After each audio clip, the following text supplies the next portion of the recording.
여보, 어디야? 왜 계속 전화 꺼져 있었어? 제 손은 떨리고 있었어요. 장례식장 복도에 혼자서 남편 목소리를 기다리고 있었거든요.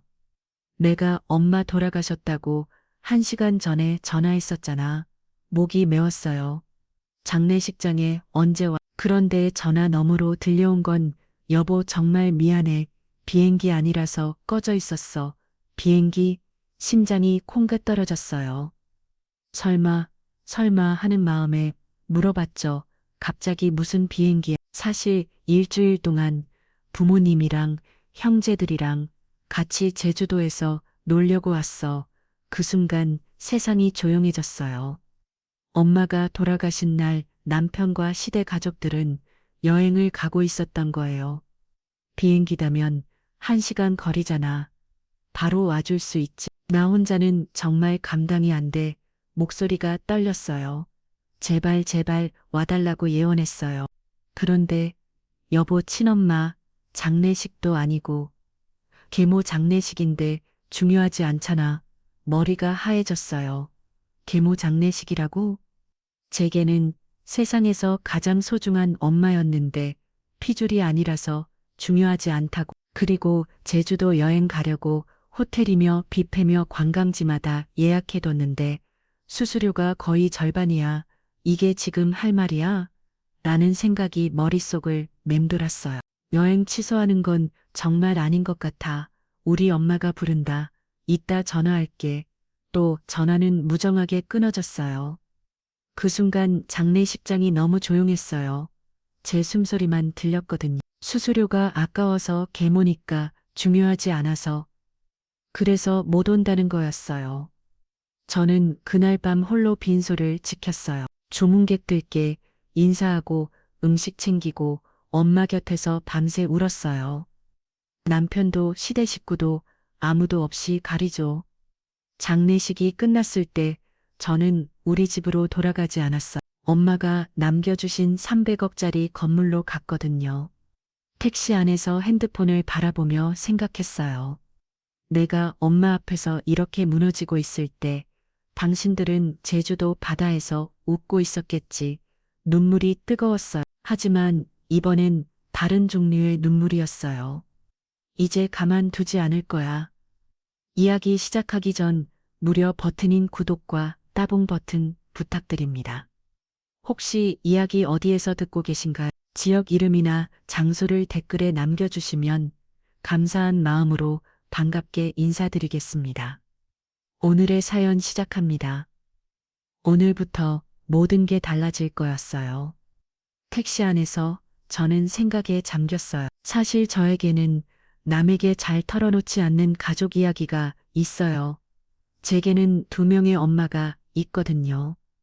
한 명은 저를 낳아준 생모이고 또 한 명은 저를 키워주신 엄마예요. 아버지는 정말 착한 사람이었어요. 하지만 경제적으로는 솔직히 많이 힘들었죠. 제가 초등학교 1학년 때였나요? 생모는 가난한 아버지와 어린 저를 남겨두고 떠나버렸어요. 이렇게 사는 게 사는 거냐면서 큰 소리로 아버지와 싸우시던 모습이 아직도 기억나요. 어린 마음에도 우리가 너무 짐이었나 보다 싶었거든요. 그렇게 아버지와 단둘이 살게 됐어요. 아버지는 저를 위해서 택시 운전을 시작하셨어요. 새벽 4시에 나가서 밤 12시에 들어오시고는 그때 아버지의 지친 뒷모습이 아직도 눈에 선해요. 제가 잠들기 전에 머리를 쓰다듬어 주시던 아버지 손의 온기도 기억나고요. 제가 초등학교 3학년이 될 무렵이었어요. 어느 날 아버지가 낯선 아줌마를 집에 데려오신 거예요. 선영아, 이제부터 이분이랑 같이 살 거야. 그 아줌마는 정말 예쁘고 다정해 보였어. 아버지보다 훨씬 젊어 보이셨고 저를 보는 눈빛이 따뜻했거든요. 하지만 초등학생이었던 저는 받아들일 수가 없었어요. 절대 엄마라고 부르지 않겠다고 마음 먹었죠. 계속 아줌마라고만 불렀어요. 밥도 같이 안 먹고 말도 안 하고 정말 삐딱하게 굴었어요. 선영아, 학교 어땠어? 아줌마가 왜 궁금해요? 문을 못 먹고 싶어. 아줌마가 해주는 건 안 먹을 거예요. 지금 생각해보면 정말 철없었어요. 그분을 얼마나 속상하게 했을까요?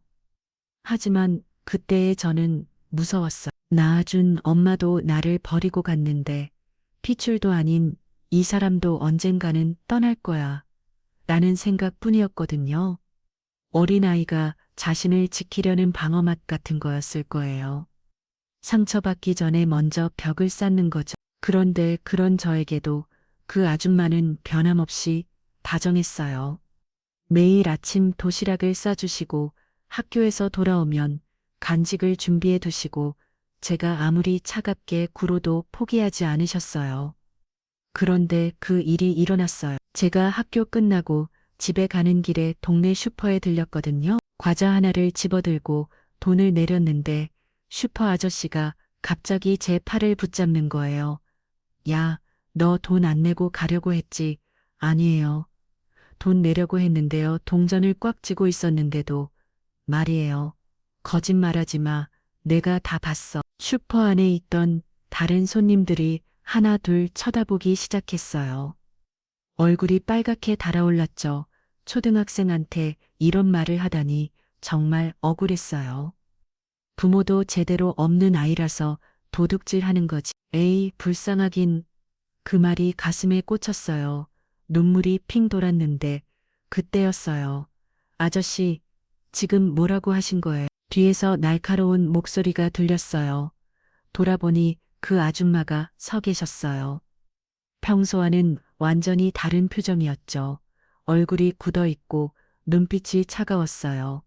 아이아의 어머니세요. 이 아이가 돈도 안 내고 과자를 가져가려고 잠깐만요. 우리 선영이가 뭘 잘못했다는 거예요? 엄마의 목소리는 단호했어요. 그런 엄마를 본 건 처음이었어요. 제가 선영이를 낳고 키우는 내내 한 번도 거짓말한 적이 없어요. 그리고 설사 진짜 실수로 그런 일이 있었다 해도 아이한테 그렇게 말할 이유는 없잖아요. 낳아서 키웠다고. 그 순간 가슴이 뭉클했어요. 피출도 아닌 저를 자신이 낳은 아이처럼 슈퍼 아저씨가 당황하는 게 보였어요. 아이는 실수할 수 있어요. 하지만 어른이 아이에게 상처 주는 말을 하는 건 절대 용서할 수 없어요. 특히 부모 없는 아이라는 말은요. 그리고는 제 손을 꽉 잡으시더라고요. 선영아, 엄마 갑니다. 우리 딸은 그런 아이가 아니야. 우리 딸이라고. 그 순간 뭔가가 무너졌어요. 지금까지 쌓아 올렸던 모든 벽들이 와르르 무너지는 느낌이었어요. 엄마는 슈퍼 아저씨에게 과자가를 내주시고는 제 손을 잡고 밖으로 나오셨어요. 그리고 잠시 길가에 멈춰서 제 어깨를 꽉 안아주셨어요. 집에 돌아가는 길에 계속 울었어요. 엄마도 같이 웃었어요. 선영아, 미안해. 엄마가 더 빨리 와줬어야 했는데. 아니에요, 엄마. 그날 처음으로 엄마라고 불렀어요. 엄마가 깜짝 놀라시더니 눈물을 뚝뚝 흘리셨어요. 선영이가 엄마라고 불러줘서 정말 고마워. 엄마는 선영이를 세상에서 가장 사랑해. 정말 그날부터 우리는 정말 진짜 무녀가 됐어요. 다른 집 아이들처럼 함께 쇼핑도 하고 함께 요리도 하고 밟는 게 이야기도 나누고 모든 걸 함께 했어요. 엄마는 정말 정고 예뻤어요. 아버지와 함께 다닐 때면 사람들이 부러워하는 눈빛으로 쳐다보고는 했거든요. 그런 엄마가 초혼임에도 불구하고 저 때문에 아이를 갖지 않겠다고 하셨어요. 선영이면 충분해.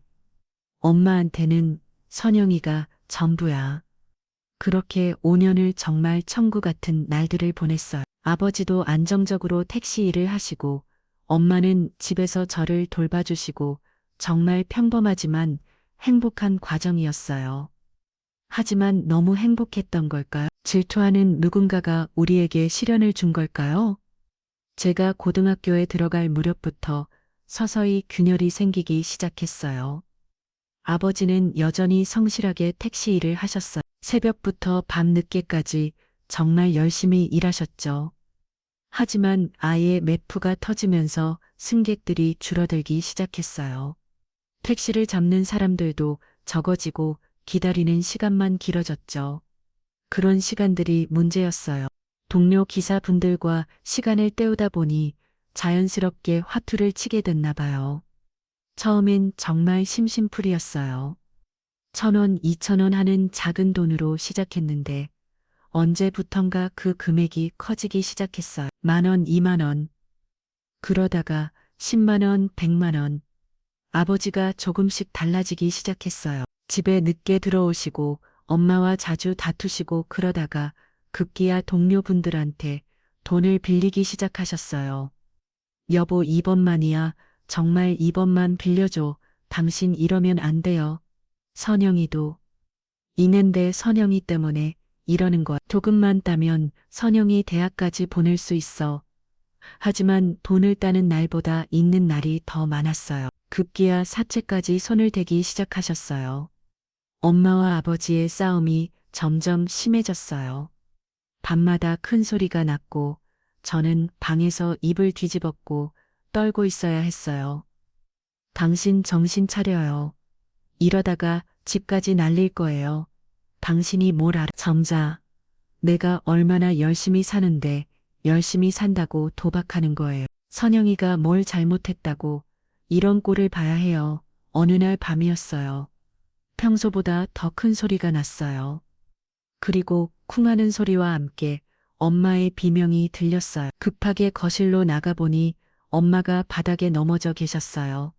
아버지가 밀치신 거였어요. 제가 소리쳤지만 아버지는 그대로 문을 박차고 나가버리셨어요. 엄마를 부축해서 일으켜드렸는데 팔과 다리에 멍이 들어 있었어요. 그런 엄마를 보니까 가슴이 찢어질 것 같았어요. 그날 밤 엄마가 짐을 싸시는 걸 봤어요. 조용히 옷들을 가방에 넣으시는 엄마를 보니까 갑자기 무서워졌어요. 엄마 어디 가세요? 엄마가 깜짝 놀라시더니 가방을 내려놓으셨어요. 선영아, 엄마랑 같이 가서 살자. 내가 이렇게는 더 이상 못 살겠어. 선영이도 엄마도 너무 힘들어. 어린 제가 봐도 엄마는 언제 든지 아버지를 떠날 수 있었어요. 엄마만의 통장도 있었고 친정도 있었고 충분히 새로운 시작을 할 수 있었거든요. 엄마, 저도 같이 가고 싶어요. 정말 그랬어요. 엄마와 함께 떠나고 싶었어요. 이 지옥 같은 집에서 벗어나고 싶었고요. 하지만 그때 문득 아버지 생각이 났어요. 도박에 빠져서 망가져가는 아버지. 하지만 세상에서 유일한 피출인 아버지. 하지만 아빠는 어떻게 해요? 엄마가 잠시 멈추시더니 저를 꽉 안아주셨어요. 선영아, 아빠 혼자 두면 정말 큰일 날 것 같아요. 저라도 옆에 있어줘야 하지 않을까요?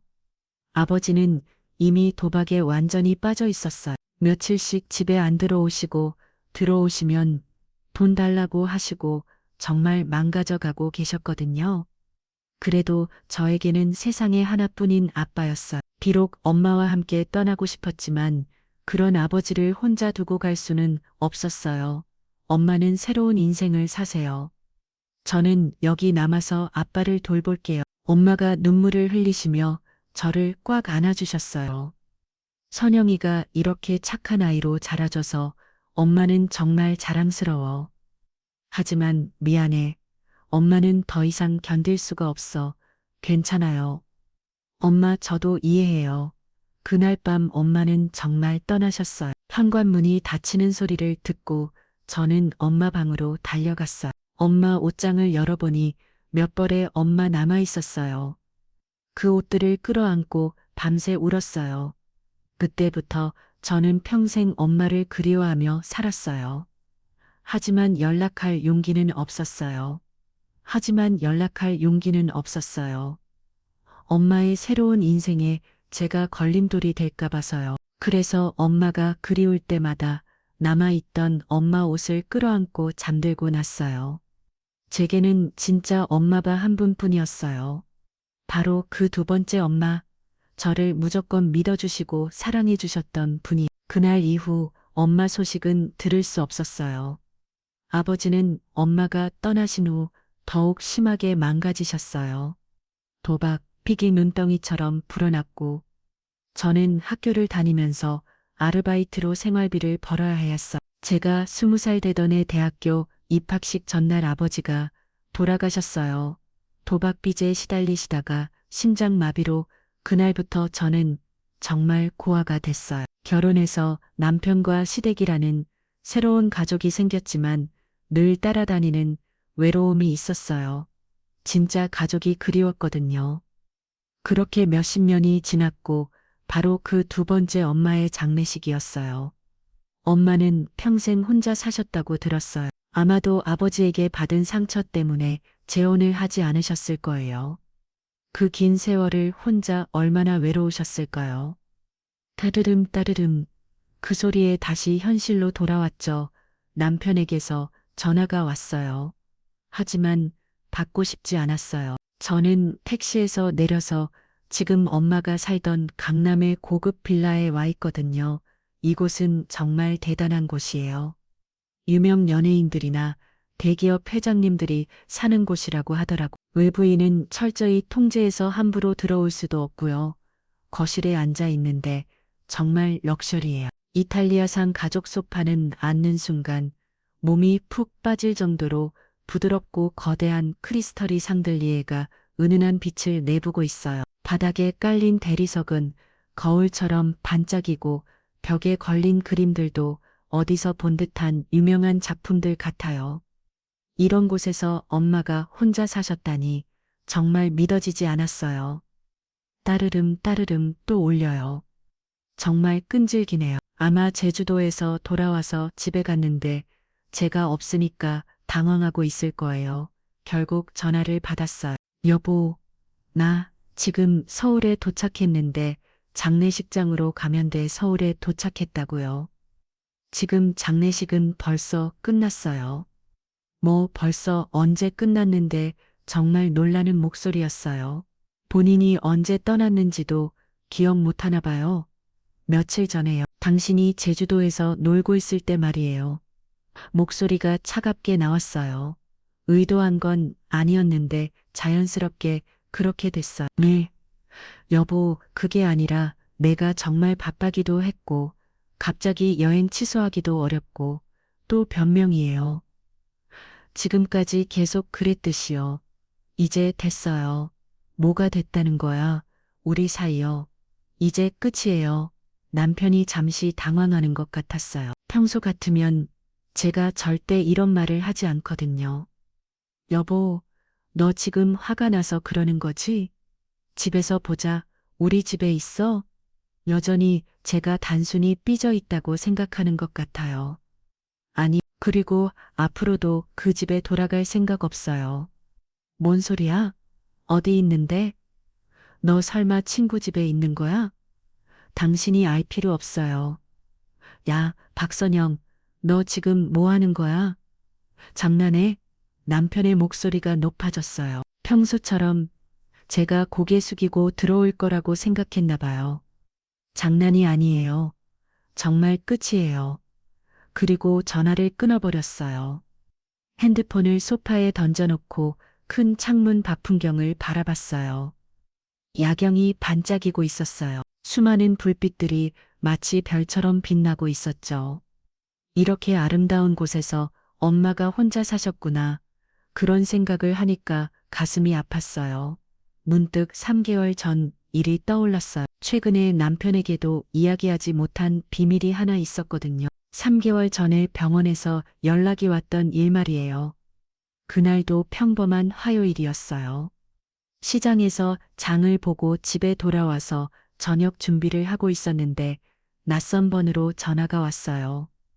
여보세요. 혹시 박선영 씨 되시나요? 남자 목소리였는데 뭔가 공식적인 느낌이었어요. 네, 맞는데요. 강남병원 사회복지과입니다. 김영숙 씨 보호자 되시죠? 김영숙. 그 이름을 듣는 순간 온 몸이 얼어붙었어요. 몇십 년 만에 처음 듣는 키워주신 엄마 이름이었거든요. 손에 들고 있던 당근이 바닥에 떨어졌어요. 그리고 저도 주저앉았어요. 지금 뭐라고 하셨어요? 김영숙 환자분 보호자이신 박선영 씨 맞으시죠? 환자분이 응급실에 계신데 보호자가 필요해서 연락드렸어요. 엄마가 병원에 어떻게 제 연락처를 아셨어요? 환자분께서 응급 연락처로 알려주셨습니다. 지금 상태가 좋지 않으셔서 빨리 와주시면 좋겠는데요. 지금 당장 갈게요. 냉장고에서 나온 찬바람도 느끼지 못한 채 그대로 뛰쳐나갔어요. 택시를 타고 병원으로 달려갔는데 가는 내내 심장이 터질 것 같았어요. 엄마를 만난다는 생각에 무서우면서도 설레었거든요. 병원은 정말 컸어요. 로비부터 웅장하고 사람들이 정말 많았어요. 안내 데스크에서 응급실 위치를 물어보고 엘리베이터를 탔는데 청소가 올라갈 때마다 가슴이 두근거렸어요. 응급실에 도착해서 간호사에게 김영숙 환자를 찾는다고 했어요. 간호사가 안내해준 병실 문 앞에서 한참을 서 있었어요. 문 너머로 엄마가 계신다는 게 믿어지지 않았거든요. 손이 떨려서 문고리를 잡을 수가 없었어요. 20년 동안 그리워했던 엄마를 이제 만난다는 게 정말 현실인가 싶었어요. 용기를 내서 문을 열고 들어갔어요. 그리고 그곳에서 본 모습에 다시 한번 충격을 받았어요. 그렇게 예쁘고 젊었던 엄마가 이제는 항상하게 마른 할머니가 되었으셨어요. 살이라고는 하나도 없이 뼈만 남은 것 같았고 얼굴은 제 빛으로 변해 있었어요. 머리카락도 하얗게 세워서 처음에는 다른 사람인 줄 알았어요.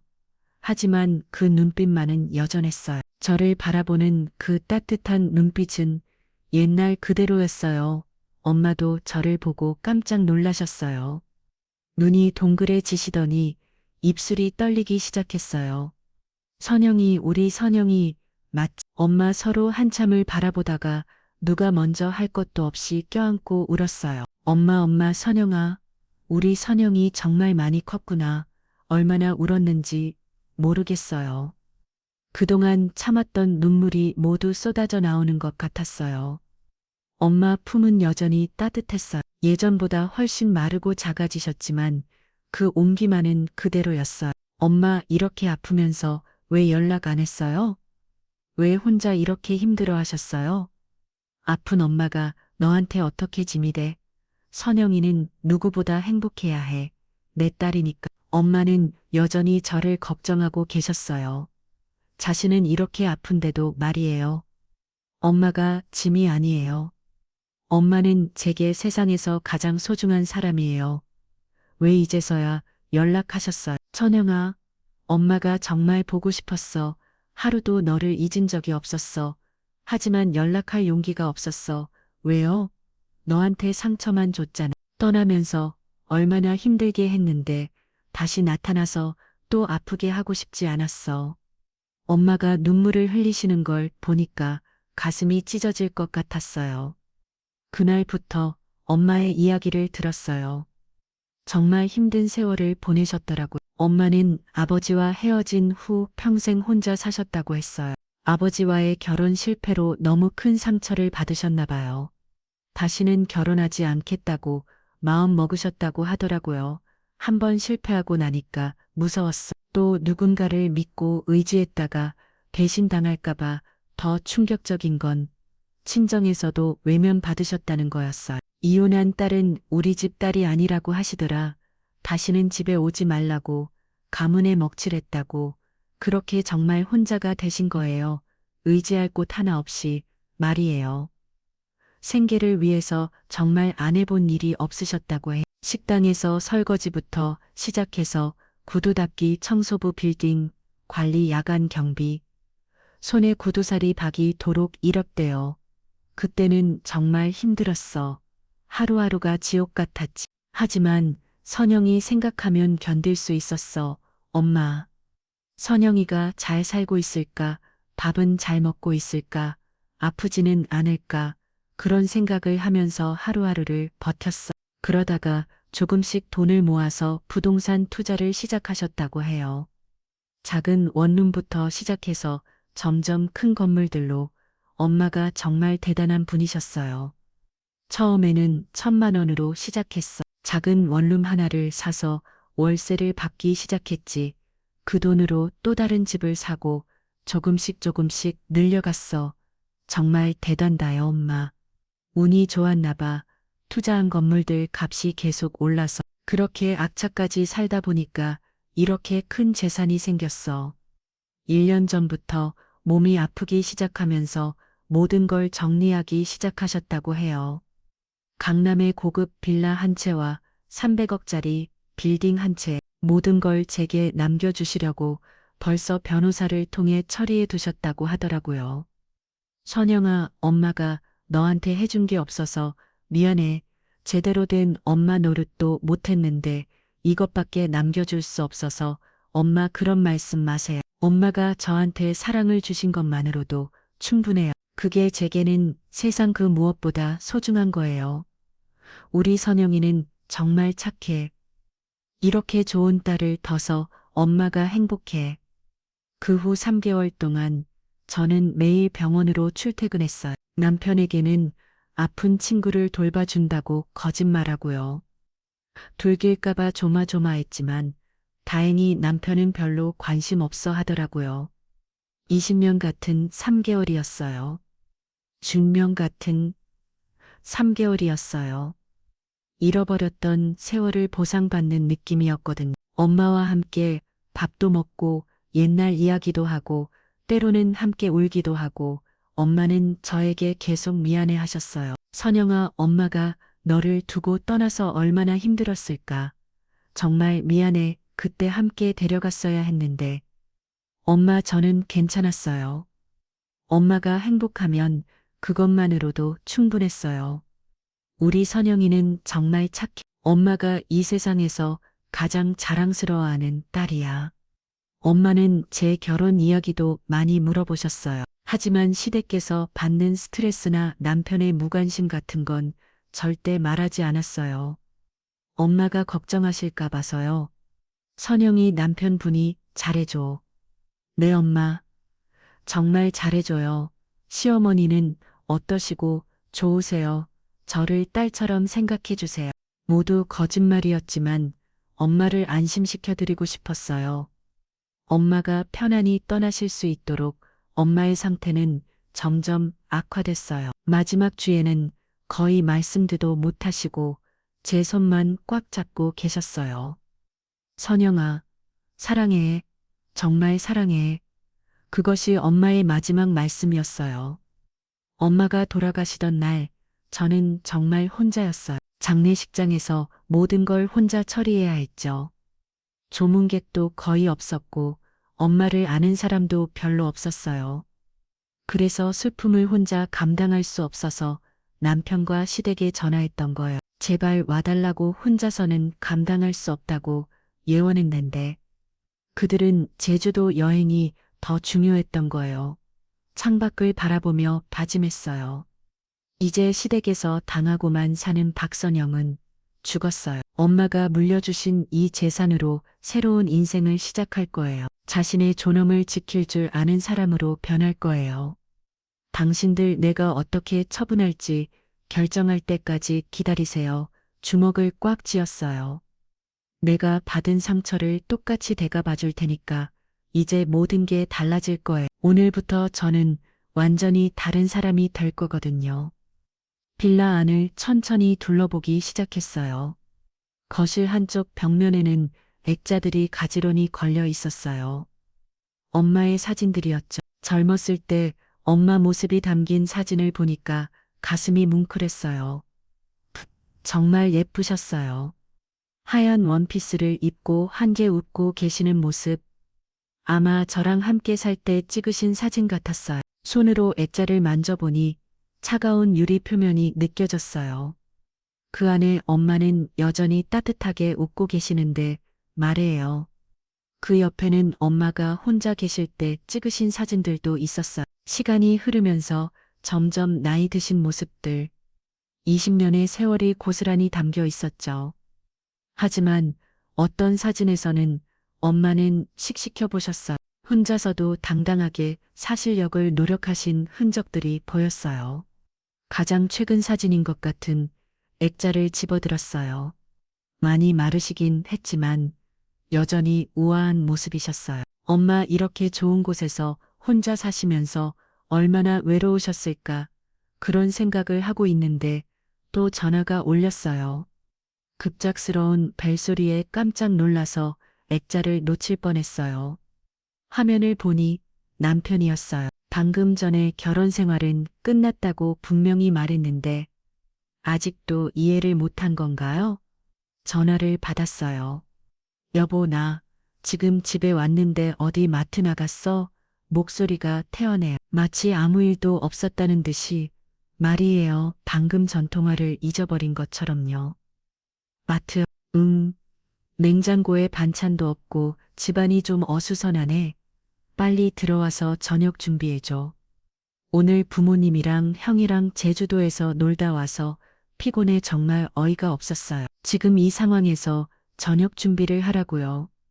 입안이 쓰고 목이 메었어요. 저는 돌아가지 않는다고 했잖아요.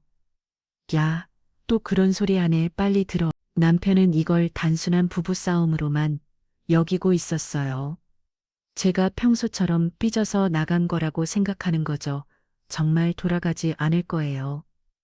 그렇게 좋아하는 당신 가족들과 계속 사세요. 뭐, 너 지금 뭔 소리 하는 거야? 똑똑히 말씀드릴게요. 저는 이제 그 집으로 돌아가지 않을 거예요.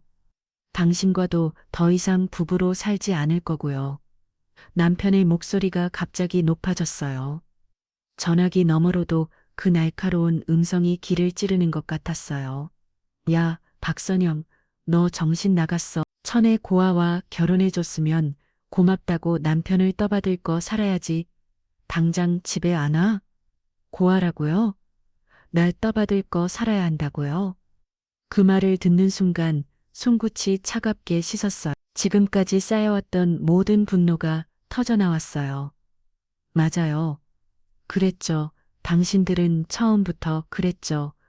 처음 상견례부터 당신 어머니가 그랬잖아요. 격에 맞지 않는 면을 이는 들릴 수 없다고 하시면서요. 그날이 떠올랐어요. 처음 시댁에 인사드리러 갔을 때 그 모욕적인 순간들이 시어머니의 차가운 시선이 온몸을 후루보던 그 불편함이 생생했어요. 고생해서 살았으니까 청소와 반찬은 잘할 수 있겠다고 그렇게 모욕을 주셨죠. 그때 시어머니가 제게 했던 말들이 하나하나 기억났어요. 얼굴은 그럭저럭 봐줄만 아내 집안일은 잘할 것 같아 가난하게 자란 애들이 더 알뜰하지. 마치 물건을 평가하듯 했던 그 말들 말이에요. 여보, 그건 그것뿐이에요. 결혼하고 나서도 계속 그랬잖아요. 명절 때마다 온 집안 청소는 제 몫이고 음식 준비도 새벽부터 혼자 했. 결혼 후 5년 동안의 모든 기억들이 주마등처럼 지나갔어요. 추석 때마다 새벽에 일어나서 전을 부치고 설날에는 하루 종일 글을 설거지만 했던 기억들. 시대 행사 때마다 저만 부려먹으면서 면을 이니까 당연하다고 하셨죠. 친구들 만나는 것도 집안일 놔두고 놀러 다니는다고 눈치 주시고 선영아 그거 놀이 엄마가 당신도 마찬가지예요. 저를 한 번이라도 보호해 주신 적 있나요? 시어머니가 저를 무시할 때마다 그냥 모른 척 하셨잖아요. 목소리가 떨렸어요. 하지만 이번에는 울음을 참는 그런 떨림이 아니었어요. 분노로 인한 떨림이었어요. 그리고 제 엄마 장례식보다 가족 여행이 더 중요하다고 생각하시잖아요. 야, 그건 정말 미안하다고 했잖아. 그리고 계모자나 친엄마도 아니고 또 계모라고 하시네. 계모라는 말을 들을 때마다 가슴이 찢어지는 것 같았어요. 목구멍이 메이는 느낌이었어요. 제게는 세상에서 가장 소중한 엄마였어요.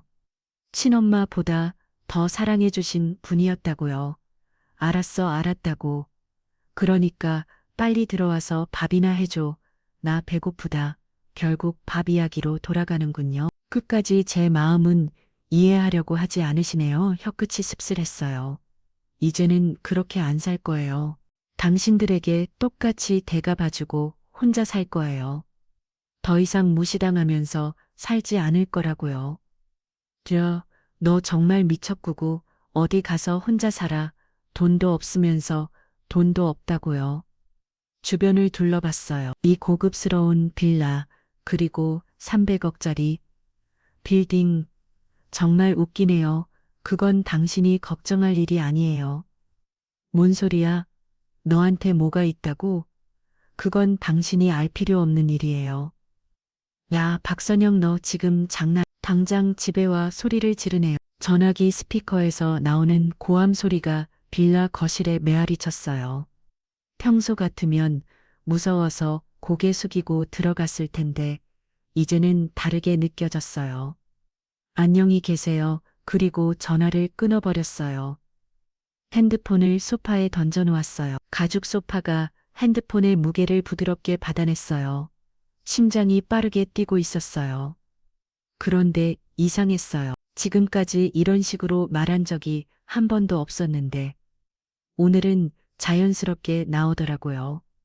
마치 제 안에 숨어있던 다른 사람이 말하는 것 같았어요.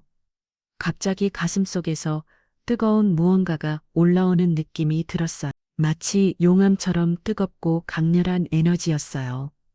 지금까지 눌러왔던 모든 감정들이 한꺼번에 폭발하는 것 같았어요. 숨을 깊게 들이마셨어요. 엄마가 사용하셨던 향수 냄새가 힘이 악에 났어요. 달콤하면서도 우아한 향이었어요. 그리고 눈에서 눈물이 고이기 시작했어요. 하지만 이건 슬픔의 눈물이 아니었어요. 지금까지 흘렸던 그런 절망적이고 무력한 눈물이 아니라 뭔가 다른 종류의 눈물이었어요. 마치 나비가 번데기를 뚫고 나올 때 그런 아픔 같은 거였어요. 아니면 갓난 아이가 세상에 나올 때 우는 그런 눈물 같았어요.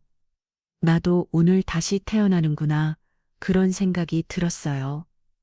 지금까지의 박선영은 정말 죽었어요. 시댁에서 구박받고 남편한테 무시당하고 항상 눈치 보며 살았던 그 박선영은 오늘 완전히 사라졌어요. 대신 새로운 박선영이 태어났어요. 자신의 권리를 찾을 줄 알고 당당하게 말할 줄 알고 누구에게도 굽히지 않는 그런 박선영이요. 눈물을 손등으로 닫았어요. 하지만 계속 나왔어요. 기쁨의 눈물이었어요. 엄마 사진을 다시 바라봤어요. 엄마, 이제 딸이 당당하게 살 거예요. 엄마가 물려주신 이 모든 것들로 새로운 인생을 시작할 거예요. 사진 속 엄마의 미소가 더 환해 보이는 것 같았어요. 마치 제 결정을 응원해 주시는 것 같았어요. 핸드폰이 또 울렸어요. 남편이었죠. 하지만 이번에는 받지 않았어요. 벨소리가 빌라 안에 계속 울려 퍼지다가 결국 멈췄어요. 그리고 문자가 왔어요. 야, 박선영. 너 진짜 잡에 안 올 거야. 마지막 경고다. 지금 들어오지 않으면 정말 큰일 난다. 큰일이라니. 이미 큰일은 일어났는데요. 제가 완전히 달라진 게 말이에요. 문자를 삭제했어요. 화면에서 남편 이름이 사라지는 걸 보니까 후련했어요. 이제 정말로 끝이에요. 벽에 걸린 시계를 봤어요. 밤 11시였어요. 초침이 제깍제깍 소리를 내며 돌아가고 있었어요.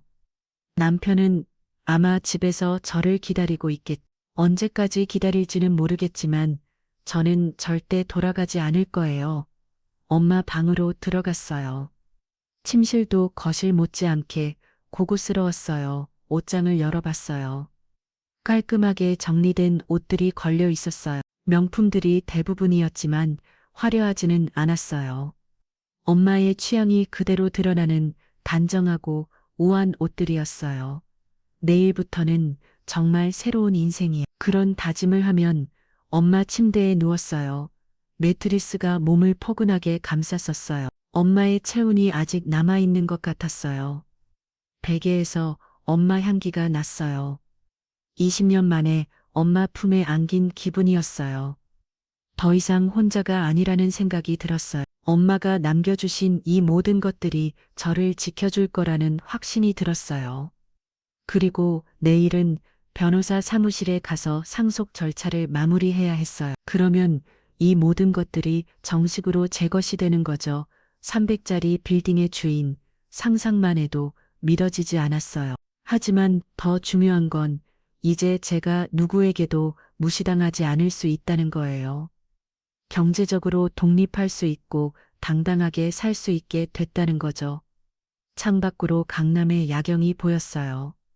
수많은 불빛들이 반짝이고 있었어요. 내일 아침이면 새로운 세상이 시작될 거였어요. 시대에서 구박받던 며느리는 이제 끝이야. 내일부터는 완전히 다른 사람으로 살 거야. 그런 생각을 하니까 가슴이 뛰었어요. 무서우면서도 설레었어요. 새로운 박선영의 첫날이 골 시작될 거였어요. 그렇게 깊은 잠에 빠져들었어요. 지난 며칠간의 피로가 한꺼번에 몰려왔나 봐요. 엄마의 침대에서 정말 편안하게 잠들 수 있었거든요. 다음 날 아침 햇살이 창문을 통해 들어오면서 자연스럽게 눈을 떴어요. 시계를 보니 오전 9시였어요. 이렇게 늦게까지 잠 게 언제인지 기억도 안 나네요. 엄마의 욕실로 향했어요. 마치 고급 호텔 같았어요. 따뜻한 물이 몸을 감쌀 때 문득 이런 생각이 들었어요. 물이 몸을 타고 흘러내리면서 마치 지난날의 모든 것들을 씻어내는 것 같았어요. 사랑받지 못했던 아내, 시댁에서 구박받던 며느리, 그 모든 모습들이 배숙으로 함께 사라지는 느낌이었어요. 샤워를 마치츠 엄마 화장대 앞에 앉았어요. 거울을 보니 뭔가 달라 보였어요. 같은 얼굴인데도 표정이 확실히 다르더라고요. 더 당당해 보이고 더 자신감 있어 보였어요. 엄마의 화장품들을 하나씩 써봤어요. 모두 고급 브랜드들이었죠. 파운데이션을 바르고 아이섀도를 칠하고 립스틱까지 평소보다 훨씬 정성스럽게 메이크업을 했어요. 헤어드라이어로 머리를 말리면서도 계속 생각했어요. 오늘부터는 완전히 다른 사람이야. 거울 속 제 모습이 점점 세련되어되는 걸 보니까 신기했어요. 화장을 마치고 나니 정말 다른 사람 같았어요. 오늘은 변호사 사무실에 가는 날이었어요. 엄마가 미리 약속을 잡아두셨다고 하셨거든요. 엄마 옷장에서 단정한 베이지색 재킷과 스커트를 골랐어요. 명품이지만 너무 화려하지 않은 것으로요. 입어보니 정말 잘 맞았어요. 엄마와 제가 체형이 비슷했나 봐요. 마지막 가구 엄마의 핸드백과 구두까지 매치했어. 전신 거울을 보니 완전히 새로운 모습이었어요. 자신감 넘치는 성공한 여성 같았어요. 택시를 타고 변호사 사무실로 향했어요. 강남의 고층 빌딩들이 위치한 곳이었어요. 정말 큰 로펌이더라고요. 박선영 씨이죠. 김정우 변호사님이 기다리고 계세요. 안내를 받아 변호사 사무실로 들어갔어요. 넓은 사무실에는 법률 서적들이 가득했고 큰 창문으로 강남 전경이 한눈에 들어왔어요. 선영 씨 어서 와요. 이 김정우 변호사님이 반갑게 저를 맞아주셨어요. 60대 중반으로 보이는 분이었는데 품위 있고 따뜻한 인상이셨어요. 병원과 장례식장에서 배웠던 분이죠. 안녕하세요. 변호사님, 앉으세요. 커피 한 잔 드릴까요? 네, 변호사님이 직접 커피를 내려주시는 동안 사무실을 둘러봤어요. 벽에는 각종 상장들과 사진들이 걸려 있었어요. 선영 씨 어머니와는 정말 오랜 인연이었어요. 변호사님이 커피를 건네주시며 말씀하셨어요. 그러시다고 들었어요. 처음 만났을 때가 한 믹 5년 전쯤 됐나요? 어머니가 첫 번째 건물을 사실 때였어요. 변호사님의 눈가에 그리움이 어렸어요. 그때부터 쭉 어머니의 법적인 일들을 도와드렸죠. 부동산 계약부터 세무 문제까지 그랬구나요. 정말 대단한 분이셨어요. 맨손으로 시작해서 이렇게 큰 재산을 만드시다니. 변호사님이 잠시 말을 멈추시더니 눈물을 훔치셨어요. 사실 저도 나이가 들고 혼자가 되면서 어머니께 함께 살자고 제안했던 적이 있어요. 네, 하지만 거절하시더라고요. 한번 다쳤던 마음은 쉽게 치유되지 않는다고 상처가 너무 깊은 분이셨어요. 그 말을 듣고 가슴이 아팠어요. 아버지 때문에 엄마가 그렇게 된 거잖아요. 죄송해요, 제 아버지 때문에. 아니에요, 선영 씨. 그건 선영 씨 잘못이 아니에요.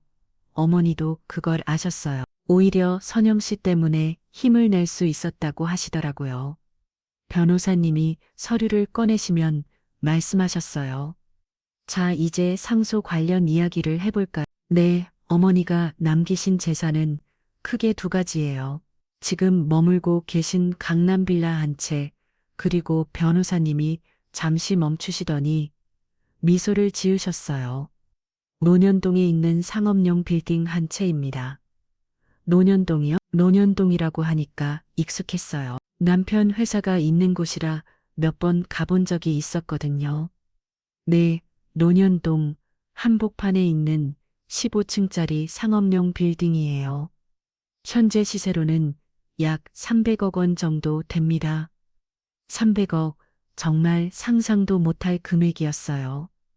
혹시 빌딩 사진 보시겠어요? 변호사님이 태블릿을 꺼내서 보여주셨어요. 화면에 나타난 빌딩을 보는 순간 저는 숨이 멎을 뻔했어요. 이 빌딩이에요? 제가 너무 놀라니까 변호사님이 의아해 하셨어요. 네, 왜 그러세요? 아니, 이 빌딩, 저도 알고 있는 빌딩이었어요. 남편의 가족 회사가 들어있는 바로 그 빌딩이었거든요. 남편과 시아버지가 함께 경영하는 가족 회사가 빌딩의 월세로 임차해서 들어와 있었어요. 모두 이 빌딩에 있었던 거예요. 선영 씨 괜찮으세요? 얼굴이 하얘지셨는데, 아니에요. 그냥 너무 큰 빌딩이라서 놀랐어요. 사실은 놀란 게 아니라 충격이었어요. 시대 가족들이 그동안 월세를 내고 있던 빌딩이 사실은 엄마 것이었다니. 이 빌딩에는 현재 여러 회사들이 임차해서 들어와 있어. 변호사님이 임차인 명단을 보여주셨어요. 다른 층들도 모두 임차가 되어 있어서 전체월 임대료 수입이 1억 2천만 원 정도 됩니다. 1년에 14, 정말 어마어마한 금액이었어. 게다가 남편 회사에서 나오는 월 임대료는 5천. 상속 절차는 이미 어머니가 살아계실 때 대부분 처리해 두셨어요. 취득세를 내고 등기 이전 절차만 마치면 되는데 일주일 정도 소요될 예정입니다. 그러면 일주일 후에 정식으로 제 것이 되는 건가요? 네, 맞습니다. 소유권 이전이 완료되면 그때 세입자들에게 건물주가 바뀌었다는 통지를 보내드릴게요. 아직도 믿어지지 않았어요. 시대 가족들이 임대료를 내고 있던 빌딩의 주인이 제가 되다니 서류에 하나씩 설명을 했어요. 제 이름을 쓸 때마다 새로운 인생이 시작되는 느낌이었어요. 임차인들에게는 일주일 후에 건물주가 바뀐다는 공지를 보내드릴게요. 앞으로 임대료는 선영 씨 계좌로 입금될 거고요. 네, 감사합니다. 그리고 이건 빌딩 관리에 관한 서류들이에요. 관리 업체도 이미 계약되어 있어서 특별히 신경 쓰실 일은 없어요. 변호사님이 두꺼운 파일을 건네주셨어요. 혹시 궁금한 게 있으시면 언제든 연락 주세요. 어머니와의 인연으로 선영 씨도 평생 도움을 드리고 싶어요. 정말 감사합니다. 변호사님, 그런데 혹시 괜찮으시다면 빌딩 한번 구경해 보시는 게 어떨까요? 일주일 후에는 선영 씨 것이니까 미리 보시는 것도 좋을 것 같은데요. 변호사님의 제안에 가슴이 뛰었어요. 시대 가족들이 있는 바로 그 빌딩을 제가 소유하게 된다니 직접 가서 확인해 보고 싶었어요. 네, 가보고 싶어요. 그럼 제가 빌딩 관리 소장에게 연락해서 안내 받을 수 있도록 해드릴게요. 변호사 사무실을 나오면서 마음이 복잡했어요. 기쁘기도 하고 놀랍기도 하고 한편으로는 묘한 기분이 들었어요. 시대 가족들이 그동안 임대료를 내던 빌딩의 주인이 제가 되다니 이보다 더 아이러니한 일이 또 있을까요? 택시를 타고 논의 운동으로 향했어요.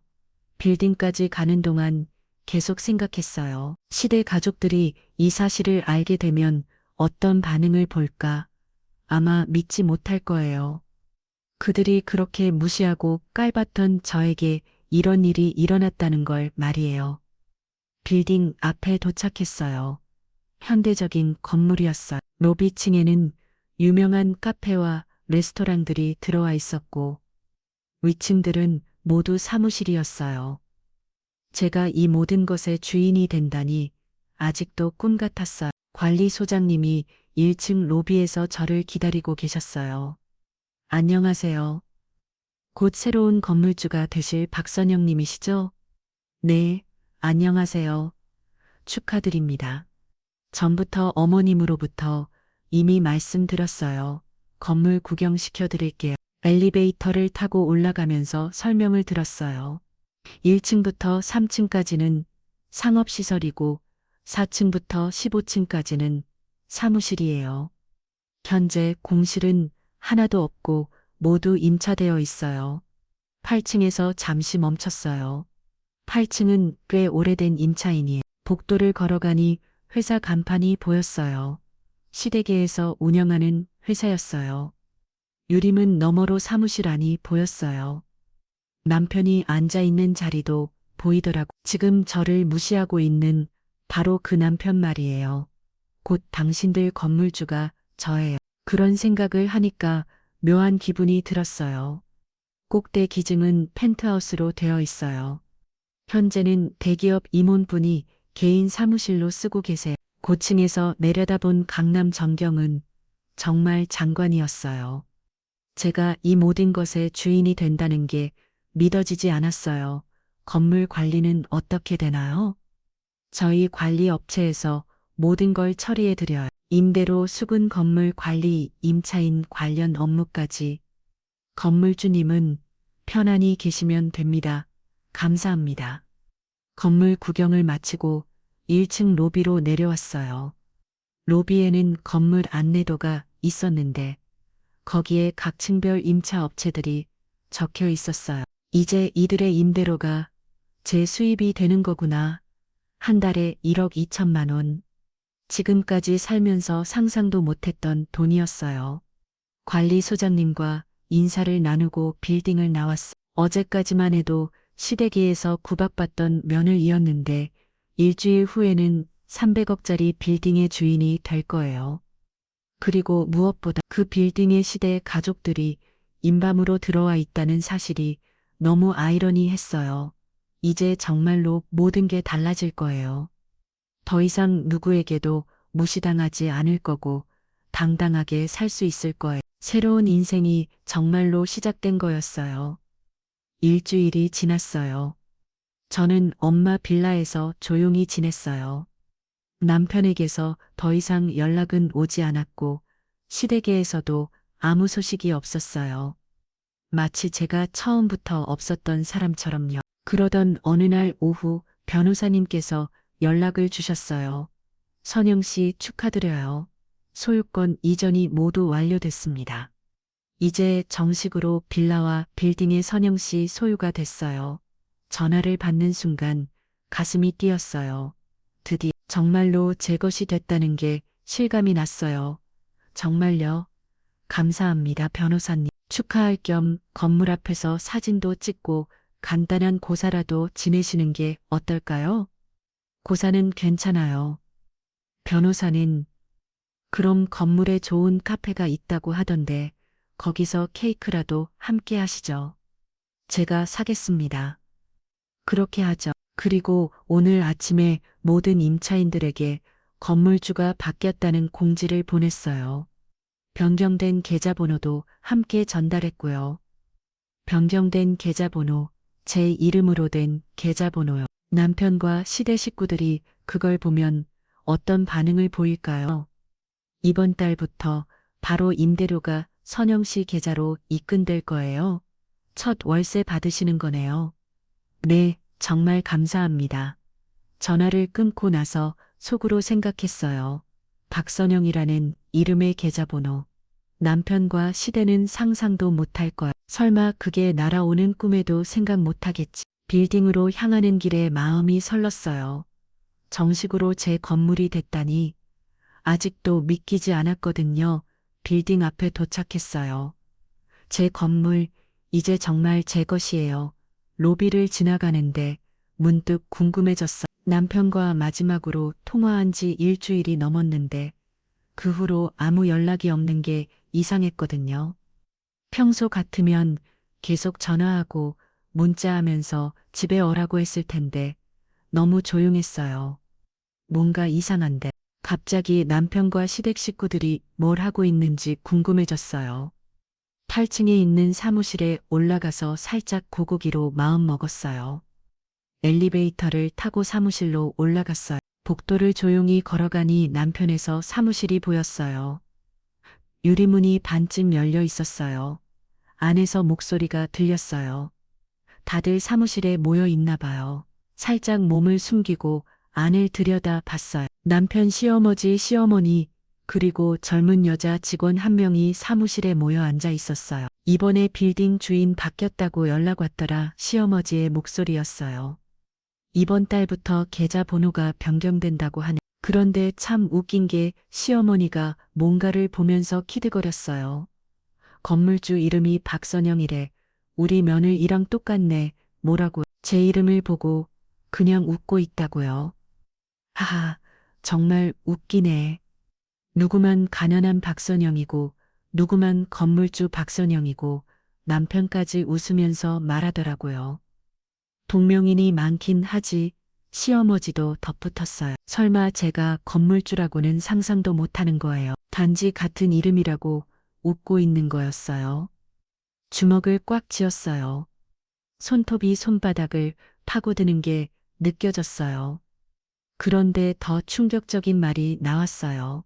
시어머니가 옆에 앉아있던 젊은 여자 직원을 보면서 말했어요. 민서 씨는 정말 부모 교육을 잘 받아서 그런지 참 싹싹해요. 부모님이 치과의사시라고 하셨죠. 민서단의 여자가 수줍게 웃으며 대답했어요. 네, 어머님, 어머님이라고요? 시어머니, 정우야, 너도 이제 결단을 내려야지. 언제까지 그 여자랑 질질 끌 거야? 시어머니가 남편에게 말했어요. 엄마 말이 맞아. 빨리 정리하고 민서 씨랑 합치는 게 좋겠어. 시아버지도 거들었어요. 아이도 빨리 가지고 벌써 결혼한 지 몇 년이 지났는데 자식도 없으니 더 질질 끌 이유가 없잖아. 숨이 막혔어요. 이게 무슨 소리예요? 남편이 민서라는 여자의 손을 잡으면서 말했어요. 그래, 이번 주 안으로 이혼 서류 내 밑에 어차피 재산도 없는 애니까 간단할 거야. 그래, 그래. 빨리 정리해. 민서스 씨 부모님도 기다리시는데 가슴에 칼이 꽂히는 것 같았어요. 아니, 칼보다 더 날카로운 무언가가 심장을 찢고 있었어요. 남편의 불륜, 시어머니는 알고 있었어요. 아니, 더 적극적으로 권유하고 있었던 거예요. 지방격에 맞는 며느리를 드리기 위해서요.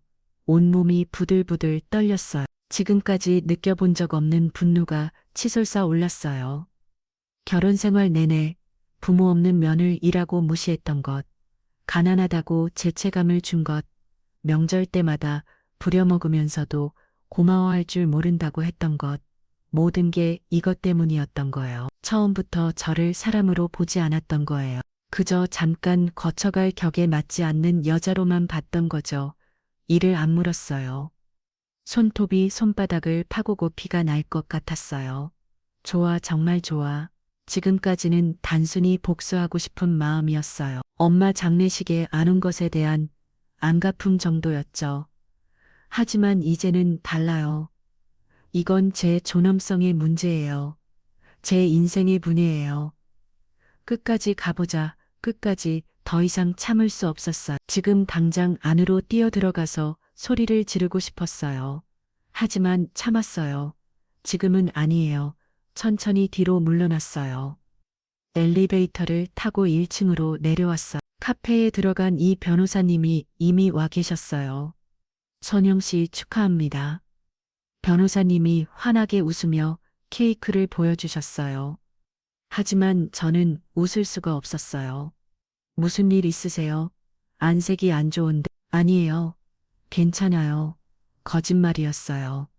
괜찮지 않았어요. 온몸이 분노로 타오르고 있었거든요. 8층에 올라가셨다 왔나요? 변호사님은 예리하셨어요.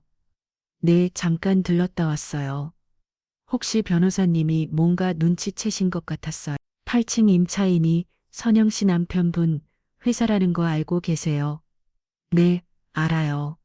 변호사님이 놀란 표정을 지으셨어요. 그렇군요. 그럼 더 복잡하겠네. 변호사님과 케이크를 먹으며 한참 이야기를 나눴어요. 저는 잠시 생각했어요. 그리고 조용히 말했어요. 변호사님, 이혼 진행도 부탁드릴 수 있을까요? 변호사님이 고개를 끄덕이셨어요. 예상했습니다. 재산 분할은 어떻게 하실 생각이세요? 제 재산은 상속받은 거니까 재산 분할 대상이 아니죠? 정확합니다. 상속받은 재산은 특유 재산으로 분류되니까요. 그럼 위자료는요? 상대방 기책 사유를 입증하면 청구 가능합니다. 혹시 증거가 있으신가요? 남편과 여직권의 관계를 떠올렸어요. 증거 확보는 제가 할게요. 변호사님은 서류 준비만 부탁드립니다. 알겠습니다. 최대한 빠르고 깔끔하게 처리해드리죠. 대화를 마치고 집에 가기 위해 로비로 나왔어요. 변호사님과 함께 걸어가고 있는데 관리소장님이 저희를 발견하고는 급하게 뛰어오셨어요. 건물주님, 관리소장님이 거의 90도로 허리를 굽히며 인사했어요. 목소리가 로비 전체에 울려 퍼졌어요. 공식적으로 건물주가 되신 것을 진심으로 축하드립니다. 앞으로 건물 관리에 최선을 다하겠습니다. 언제든 필요하신 것 있으시면 말씀만 해주세요. 그 순간이었어요. 엘리베이터에서 딩 소리가 나면 문이 열렸어요. 커피를 손에 들고 나오던 남편이 저를 봤어요. 우리 눈이 마주쳤어요.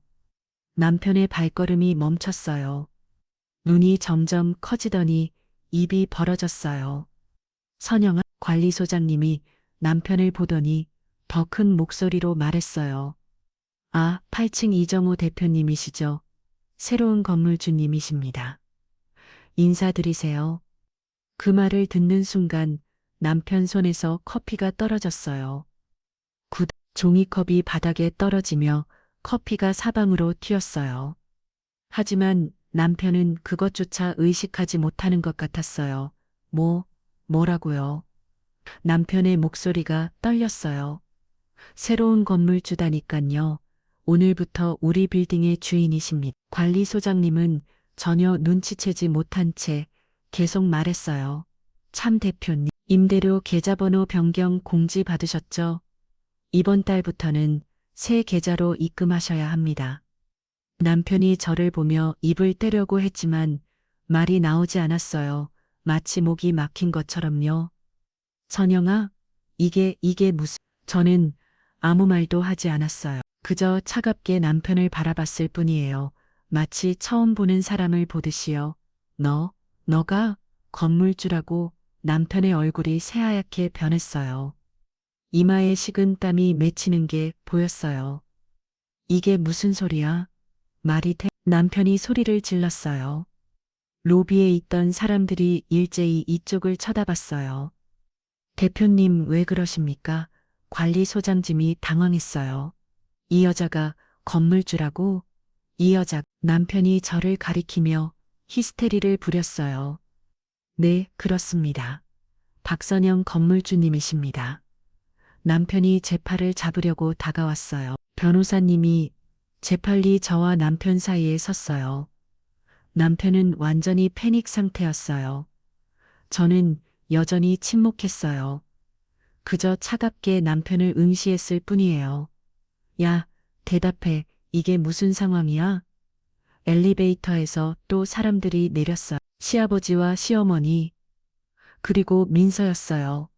정우야, 무슨 일이야? 여기서 왜 이렇게... 시어머니가 다가오다가 저를 보고 멈췄어요. 관리소장님이 또 큰 목소리로 말했어요. 사모님, 이분이 새로운 건물주님이십니다. 더모 시어머니가 비명을 질렀어요. 무슨 소리야? 이게 무슨... 시어지도 얼어붙은 표정으로 저를 쳐다봤어요. 네, 그렇습니다. 오늘부터 이 건물의 소유주는 박선영 님이십니다. 관리소장님이 자랑스럽게 말했어요. 시어머니가 휘청거렸어요. 시아버지가 부추겼지만 그 역시 얼굴이 창백했어요. 저는 변호사님을 향해 고개를 돌렸어요. 변호사님 가시죠? 네, 그러시죠. 우리는 그대로 걸어놨어. 뒤에서 남편과 시댁 식구들이 뭐라고 소리치는 게 들렸지만 돌아보지 않았어요. 선영아, 야, 박선영. 당장 돌아와. 이게 무슨 짓이야. 하지만 저는 그냥 걸었어요. 차갑게 당당하게. 미팅 밖으로 나오자 변호사님이 조용히 말씀하셨어요. 이제 정말로 시작이군요. 네, 이제 시작이에요. 택시를 잡으려는데 뒤에서 남편이 뛰어나왔어요. 선영아. 남편이 숨을 헐떡이며 저를 붙잡으려 했어요. 손 놓으세요. 제 목소리는 차갑고 날카로웠어요. 선영아, 제발 설명 좀 해줘. 뭐가 어떻게 된 거야? 더 이상 제게 말 걸지 마세요. 앞으로는 변호사님을 통해서만 연락하겠습니다. 뭐, 변호사? 남편이 변호사님을 쳐다봤어요. 이혼 서류 준비해 주세요. 변호사님, 제가 조용히 말했어요. 네, 알겠습니다. 변호사님이 대답하셨어요. 선영아, 너 정신 나갔어? 정신 나간 건 당신이에요. 당신 어머니가 여직원과 아이부터 가지라고 했죠. 어서 그렇게 하세요. 남편의 얼굴이 하얗게 질렸어요. 그걸 들었어?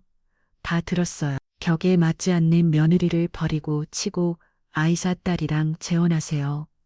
축하해요. 아, 그리고 이번 달부터 임대료는 꼭 제 계좌로 입금하세요. 연체되면 연체료 붙어요. 택시가 왔어요. 저는 변호사님과 함께 택시에 탔어요.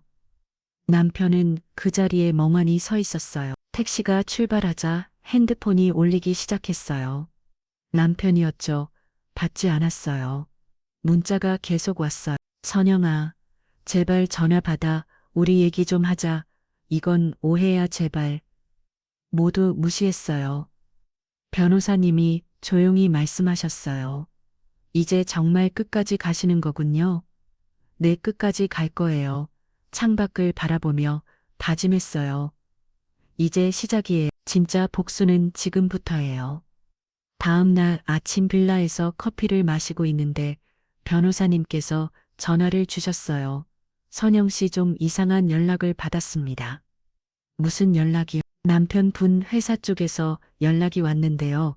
변호사님의 목소리가 묘했어요. 당황스러우면서도 어이없다는 듯한 톤이었어요. 시댁 거모님께서 직접 전화를 하셨습니다. 시어머니가요? 네, 이번 달부터 월세를 입금하지 않겠다고 합니다. 네, 무슨 소리예요? 이유인즉슨 건물주가 며느리인데 왜 가족끼리 월세를 주고받아야 하냐는 겁니다. 순간 말문이 막혔어요. 정말 어이가 없어서 웃음도 안 나왔어요. 그리고 더 가관인 게 가족이 운영하는 건물인데 월세를 받는 게 말이 되냐면서 차라리 건물 일부를 가족들 명의로 나눠서 등기하자고 제언하셨습니다. 전화기를 꽉 쥐었어요. 손에 힘이 들어가는 게 느껴졌어요. 건물을 나눠서 등기하자고요. 미쳤나? 저도 모르게 중얼거렸어요. 그게 다가 아닙니다. 사무실 내부 인테리어를 전면 교체해 달라고 하셨어요. 노후화됐다면서요. 인테리어까지요. 네. 천장에 시스템 에어컨을 설치하고 조명도 간접 조명과 LED 조명으로 전부 바꿔달라고 했습니다. 더 있어 자신들이 사용하고 있는 8층 화장실만 고급 자재로 리모델링해 달라고 하시더군요. 다른 층은 상관없고 자기네 층만 면을 이니까 가족을 위해 당연히 해줘야 하는 거 아니냐면서 핸드폰을 귀에서 떼고 심호흡을 했어요. 화가 침 위로 올랐지만 참았어요. 변호사님 임대차 계약서 내용 확인 부탁드려요. 이미 확인했습니다. 계약서상 건물주의 수선 의무는 건물의 구조적 안정과 관련된 중대한 화장에만 한정되어 있습니다. 인테리어나 미관 개선은 임대차인 책임이고요. 그럼 저희가 해줄 의무가 전혀 없다는 거죠. 전혀 없습니다. 오히려 임대료 연체는 계약 위반입니다. 잠시 생각했어요. 시어머니가 정말 이렇게까지 뻔뻔할 줄은 몰랐어요. 그리고 시어머니께서 한 가지를 더 말씀하셨는데 뭔데요? 이혼은 절대 안 된다고 하시더군요. 며느리가 건물주인데 이혼하면 재산이 다 며느리한테 가는 게 아니냐면서 당장 집으로 돌아오라고 전하라고 하셨습니다. 뭐라고요? 정말 상식 밖의 말씀을 하시더군요. 솔직히 저도 변호사 생활 오래 했는데 이런 경우는 처음입니다. 저는 잠시 말을 잇지 못했어요. 분노가 친미로 올라서 제대로 말이 나오지 않았거든요. 변호사님, 공식 답변 보내주세요. 계약서대로 이장할 것을 요구한다고요. 월세는 기한 내 입금되어야 하고 추가 요구 사항은 계약 범위 밖이라고요. 알겠습니다. 그리고 건물 등기를 나누자는 제안은요? 당연히 거절이죠. 건물은 제 단독 소유이고 나눌 생각 전혀 없어요. 당연히 그렇게 답변하겠습니다. 그런데 선영 씨, 변호사님의 목소리가 진지해졌어요. 이 사람들 정말 상식 밖의 행동을 하고 있습니다. 법적으로 대응할 준비를 해두시는 게 좋겠습니다. 무슨 뜻이에요? 월세를 안 내면 계약 해지 사유가 됩니다. 그리고 기드 퇴거 소송도 가능하고요. 퇴거요. 순간 머릿속이 복잡해졌어요. 시대 가족들을 건물에서 쫓아낼 수 있다는 거잖아요. 네, 2개월 이상 월세를 연체하면 임대인은 계약을 해지하고 명도 소송을 제기할 수 있습니다. 변호사님, 그럼 우선은 정적 공문으로 경고만 해주세요. 계약 위반 시 법적 조치를 취할 수 있다고요. 알겠습니다. 오늘 중으로 내용 증명을 발송하겠습니다. 전화를 끊고 창밖을 바라봤어요. 강남의 빌딩들이 헬살에 반짝이고 있었어요. 시어머니가 정말 이렇게까지 뻔뻔할 줄은 아니. 사실 놀랍지도 않았어요. 원래 그런 인간들이었으니까요. 건물을 나눠서 등기하자고 면을 이니까 인테리어를 무료로 해줘야 한다고. 정말 끝까지 저를 이용하려고 하는군요. 핸드폰을 보니 시어머니에게서 문자가 와 있었어요. 소녀와 변호사한테 얘기 다 했으니 알지. 가족끼리 이렇게 삭막하게 굴 필요 없잖아. 이제 제대로 대접해 줄게. 제대로 대접이라고요. 또 다른 문자가 왔어요. 그리고 건물 일은 우리가 관리해 줄게. 너는 잘 모르잖아. 가족끼리 도와야지. 인테리어 업체 알아보고 있으니까 걱정 마. 웃음이 나왔어요. 비웃음이었지. 어제까지만 해도 격에 맞지 않는 면을 이 가난한 고아라고 무시하던 사람이 제가 건물주라는 걸 알고 나니까 갑자기 가족이라고 함께하자고 하는 거예요. 더 가관인 건 정말 자기들이 월세를 안 내도 되고 건물 일부를 차지할 수 있다고 생각하는 것 같았어요. 그리고 변호사님께 다시 전화했어요. 변호사님 추가로 한 가지 더 부탁드릴게요. 말씀하세요. 혹시 건물에 CCTV 있죠? 사무실 내부 말고 북도나 로비 같은 공용 공간이에요. 네, 물론 있습니다. 어제 제가 로비에서 남편과 시댁 시부들을 만났을 때 영상 확보해 주실 수 있나요? 무엇 때문이죠? 이혼 소송 때 증거로 쓸 수 있을 것 같아서요. 남편이 공공장소에서 고함을 지르고 저를 붙잡으려 했던 것까지 다 찍혔을 거예요. 아, 그렇군요. 바로 확보하겠습니다. 그리고 8층 사무실 근처 북도 CCTV도 확인해 주세요. 남편과 여직원과의 부적절한 행동이 찍혔을 수도 있거든요. 변호사님이 잠시 침묵하시더니 말씀하셨어요. 선영 씨 철저하게 준비하시는군요. 네. 이왕 할 거면 제대로 해야죠. 알겠습니다. 모든 증거 자료를 확보하겠습니다. 전화를 끊고 나서 소파에 앉았어요. 시어머니는 아직도 모르고 있어요. 제가 얼마나 달라졌는지, 얼마나 준비하고 있는지를요. 여전히 저를 그 순진하고 고분고분했던 며느리로 생각하고 있는 거예요. 월세를 안 낸다고, 건물을 나눠달라고, 인테리어를 해달라고. 정말 웃기는 일이었어요. 저는 철저히 커피를 마시며 생각했어요. 다음 수를 어떻게 둘지요? 하지만 너무 급하게 가는 것보다는 철저히 확실하게 가는 게 좋을 것 같았어요. 우선은 그들이 스스로 무덤을 파괴두는 거예요. 월세도 안 내고 무리한 요구도 하고 모든 증거를 모으고 그 다음에 일격에 끝내는 거죠. 창밖을 바라보며 다짐했어요. 철저히 확실하게 당신들이 저에게 했던 모든 것을 대가 봐줄게요. 저는 조용히 미소 지었어요. 이제 기다리면 되는 거예요. 그들이 어떤 선택을 할지 정말 기대되네요. 이틀이 지났어요.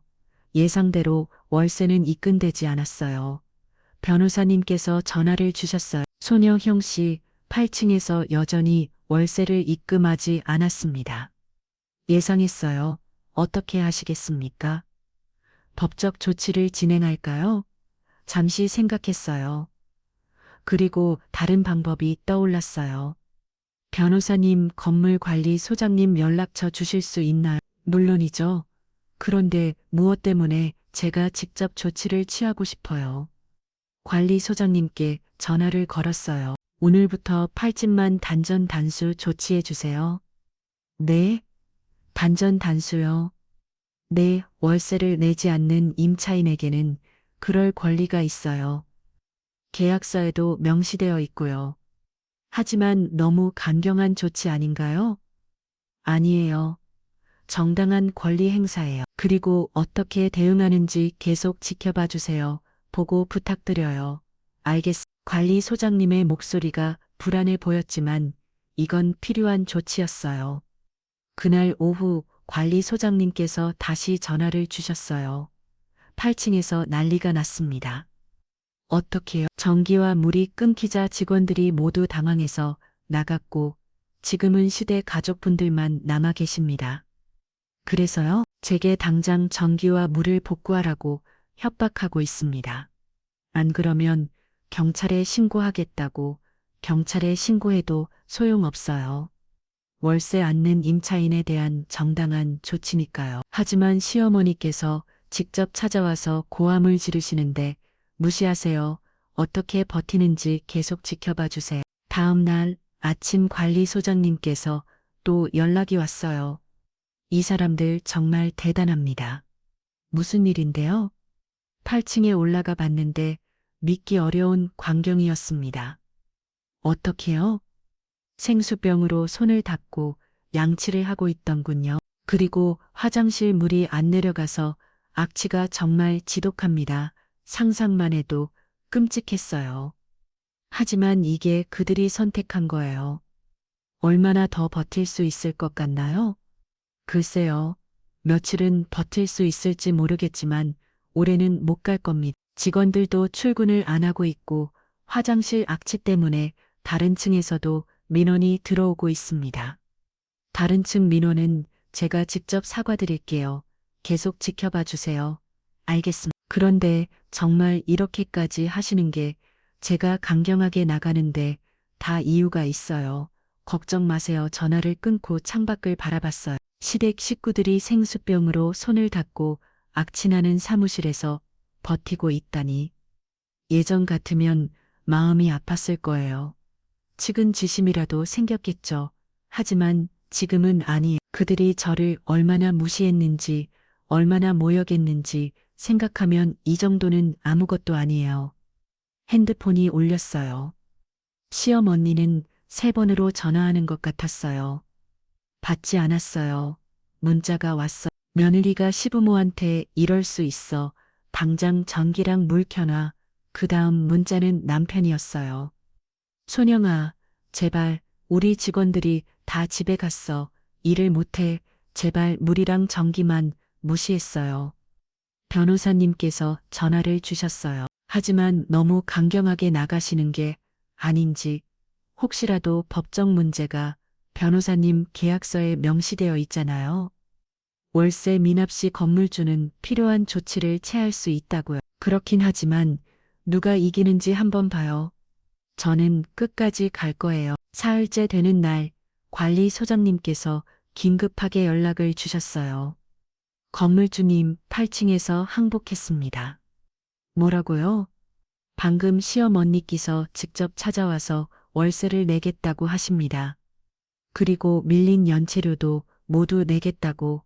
알겠어요? 월세가 입금되는 걸 확인한 후에 복구해 주세요. 네, 알겠습니다. 1시간 후 변호사님께서 전화를 주셨어요. 선영 씨 방금 월세 전액과 연체료를 입금했습니다. 좋아. 관리소장님께 전기랑 물 복구하라고 전해주세요. 전화를 끊고 나서 소파에 앉았어요. 결국 그들이 항복한 거예요. 단 사흘 만에요. 어디까지 버틸지 봤더니 고작 사흘이네요. 웃음이 나왔어요. 그들이 저를 무시하고 깔볼 때는 언제고 이제 와서 무릎을 꿇다니. 하지만 이건 시작일 뿐이에요. 진짜 복수는 지금부터예요. 창밖을 바라보며 다짐했어요. 이제부터 매달 똑같은 일이 반복될 거예요. 당신들이 저를 무시한 5년 동안 매달 똑같이 고통받을 거예요. 그리고 천천히 미소 지었어요. 차갑고 냉정한 미소였어요. 월세가 입금된 다음 날, 저는 변호사님께 전화를 걸었어요. 변호사님, 이혼 소송 외에 추가로 부탁드릴 게 있어요. 말씀하세요. 남편과 바람난 상관녀에게 위자료 청구 소송도 함께 진행해 주세요. 여직원 민서 씨 말씀이시죠? 증거는 확보되셨나요? CCTV 영상 받으셨잖아. 네, 그리고 제가 직접 들은 대화 내용도 있고요. 알겠습니다. 준비하겠습니다. 그런데 변호사님이 잠시 멈칫하셨어요. 상관녀에 대한 위자료 소송은 감정적으로 힘든 과정일 수 있습니다. 괜찮으시겠어요? 괜찮아. 오히려 지금 이 순간을 기다려왔어요. 그렇다면 언제부터 진행하시겠습니까? 최대한 빨리요. 그리고 변호사님, 민노 씨 부모님 정보도 좀 알아봐 주실 수 있나요? 부모님 정보예요. 네, 치과를 운영하신다고 들었는데 정확한 위치를 알고 싶어서요. 변호사님이 잠시 침묵하시더니 조심스럽게 물으셨어요. 혹시 직접 찾아가실 생각이신가요? 네, 그들의 딸이 무슨 짓을 하고 있는지 알려드려야죠. 선영 씨, 그건 좀 위험할 수 있습니다. 감정적으로 격해지면 괜찮아요? 저는 절대 감정적으로 행동하지 않을 거예요. 그저 사실만 전달할 뿐이에요. 며칠 후 변호사님께서 민서 부모님의 치과 주소를 보내주셨어요. 강남의 한 고급 빌딩에 있는 치과였어요. 선영 씨, 제가 함께 가는 게 어떨까요? 혹시 모를 상황에 대비해서 변호사님께서 함께 가주시면 정말 감사하죠.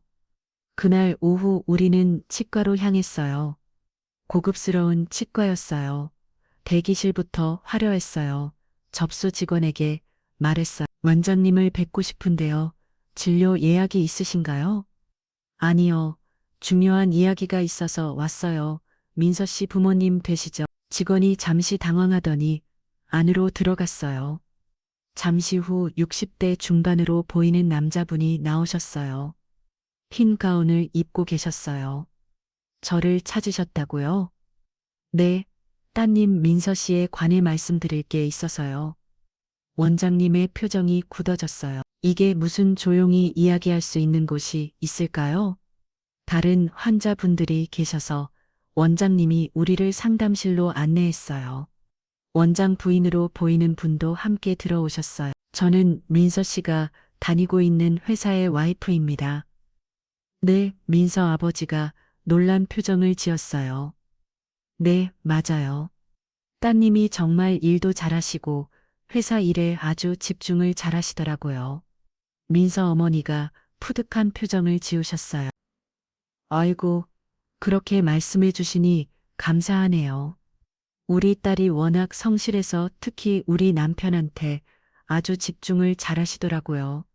아이를 먼저 봐주려고 할 정도로요. 순간 상담실이 조용해졌어요.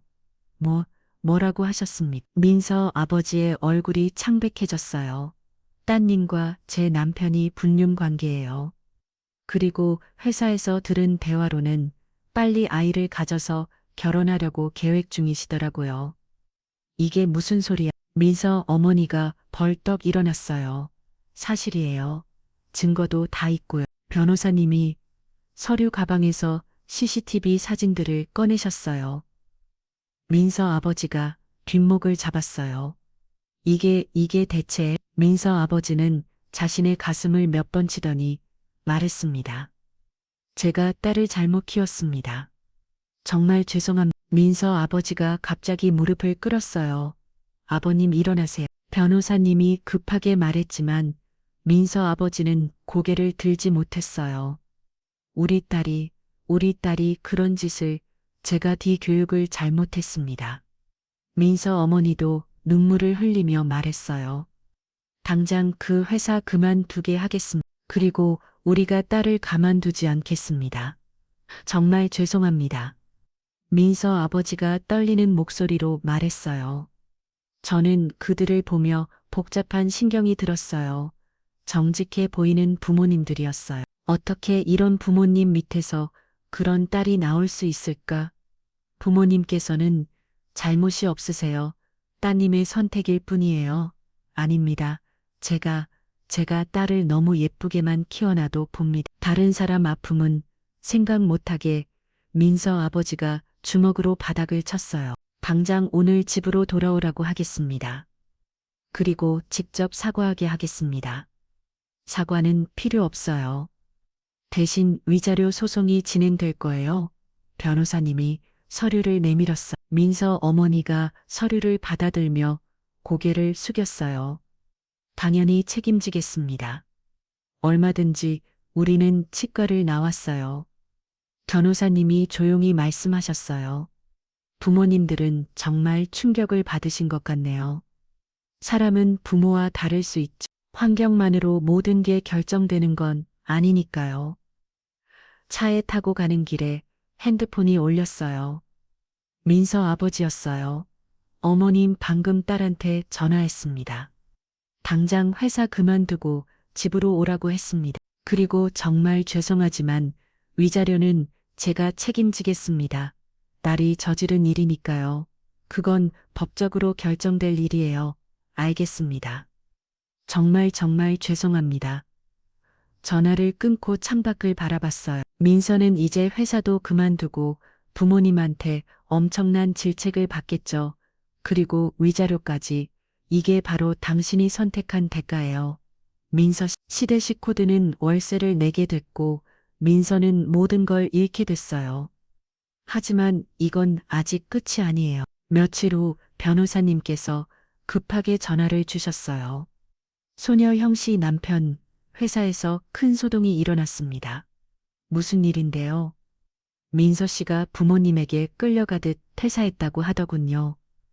그래, 그런데 관리소장님께 들은 건데 민서 씨가 나갈 때 머리카락이 엉망으로 잘려 있었다고 합니다. 머리카락이요? 네, 마치 가위로 막 자른 것처럼요. 부모님께서 정말 강하게 대응하신 것 같습니다. 순간 민서 부모님의 얼굴이 떠올랐어요. 그렇게 정직하고 떳떳해 보이시던 분들이 딸에게는 그렇게까지 하셨다니 부모님들도 대단하시네요. 그게 다가 아닙니다. 회사 안에 소문이 퍼졌다고 합니다. 무슨 소문이요? 대표의 불륜과 건물주와의 관계 직원들 사이에서 모든 게 다 알려졌답니다. 그래서 기존에 불만이 있던 직원들이 하나 둘씩 퇴사하고 있다고 합니다. 회사 분위기가 완전히 엉망이 됐다고 하더군요. 당연한 일이죠. 남편이 자초한 일이에요.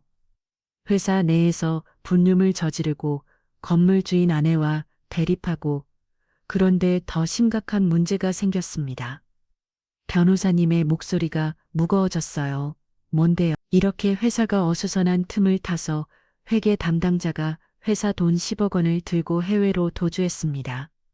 10억 원이요?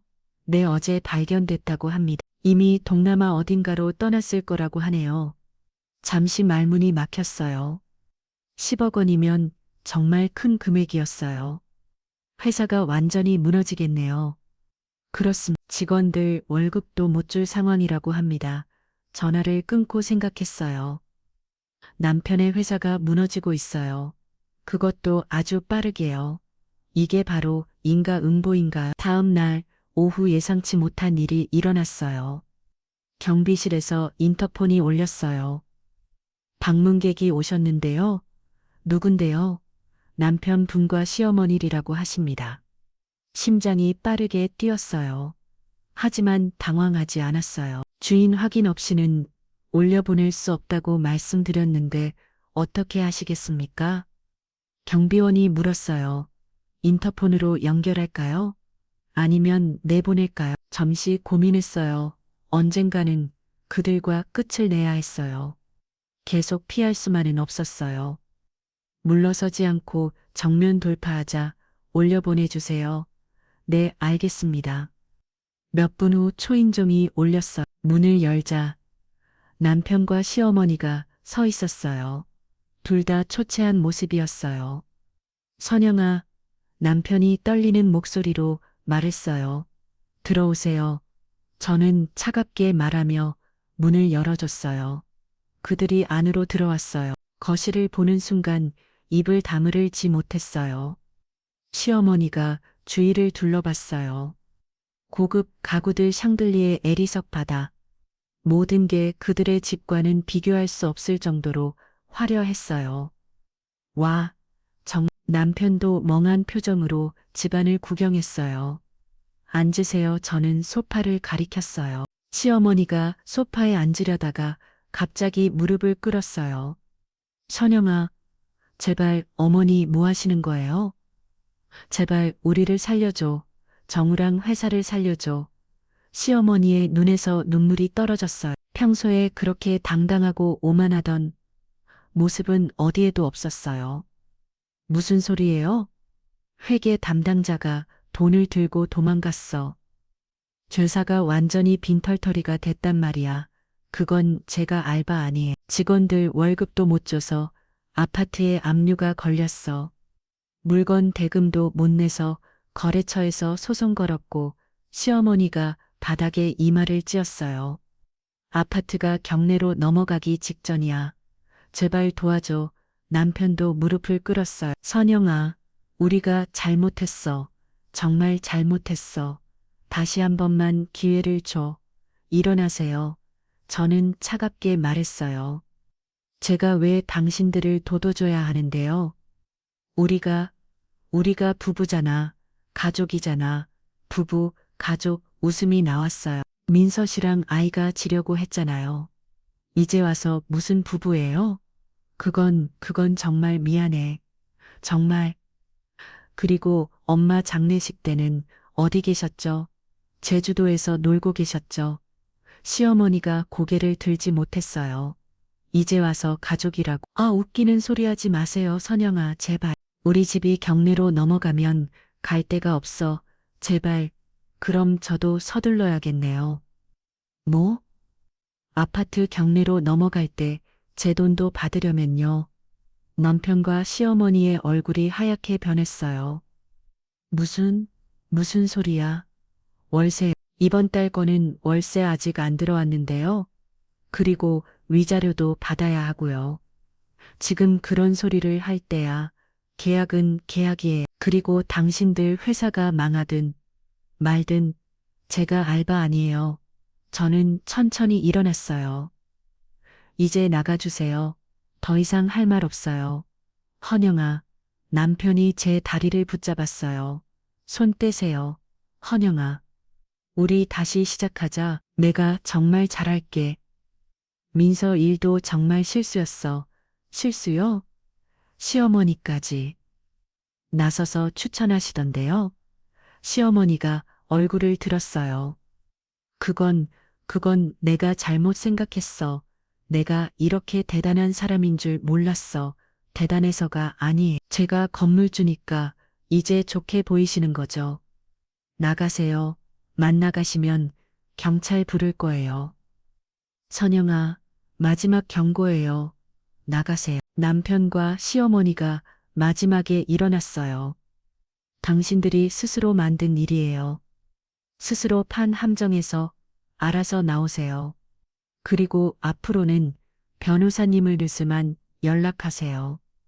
개인적으로 찾아오시면 경찰 부를 거예요.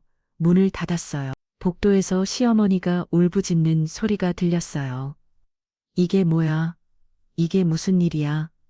점점 멀어지는 발소리를 들으며 소파에 앉았어요. 손이 떨렸어요. 하지만 두려움 때문이 아니었어요. 분노와 슬픔, 그리고 묘한 해방감이 뒤섞인 감정이었어요. 정말 끝이네요. 창밖을 바라봤어요. 해가 지고 있었어요. 남편과 시댁의 몰락을 지켜보는 게 즐거워야 하는데 왜인지 허전했어요. 하지만 후회는 없었어요. 지면 후회는 없었어요. 이건 제가 덕한 길이었고 그들이 받아야 할 때가 였으니까요. 핸드폰이 울렸어요. 변호사님이었어요. 선영 씨 방금 법원에서 연락 왔습니다. 남편 분명히 아파트가 다음 주에 경매로 넘어간다고 합니다. 알겠어요? 그리고 이혼 소송 날짜도 잡혔습니다. 언제요? 2주 후입니다. 좋아요. 철저히 준비해 주세요. 네, 그렇게 하겠습니다. 전화를 끊고 다시 창밖을 바라봤어요. 2주 후인 모든 게 정말 끝나는 거예요. 새로운 시작이 기다리고 있었어요. 2주 후 이혼 소송 당일이었어. 법정에 들어서는데 떨리는 마음은 없었어요. 오히려 담담했어. 이미 결과는 정해진 거나 다름없었으니까요. 남편은 초췌한 모습으로 앉아 있었어요. 변호사도 없이 혼자였어요. 아마 변호사 비용도 없었나 봐요.